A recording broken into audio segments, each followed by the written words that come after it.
खबर माही श्रीवास्तव से जुड़ी है। भोजपुरी फिल्म जया के रिलीज होने का इंतजार अब खत्म होने वाला है। देश भर में रिलीज होने को तैयार है फिल्म जया। जया की कहानी और निर्देशन दोनों ही बेहद प्रभावशाली और दर्शकों को बांधने वाले हैं। फिल्म की कहानी में माही श्रीवास्तव और दया शंकर पांडे का अभिनय देखने को मिलेगा।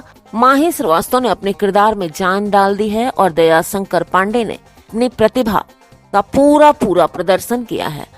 फिल्म जया अब रिलीज होने को तैयार है, जबकि इसका ट्रेलर पहले ही आउट हो चुका है, जिसे लाखों लोगों ने देखा है।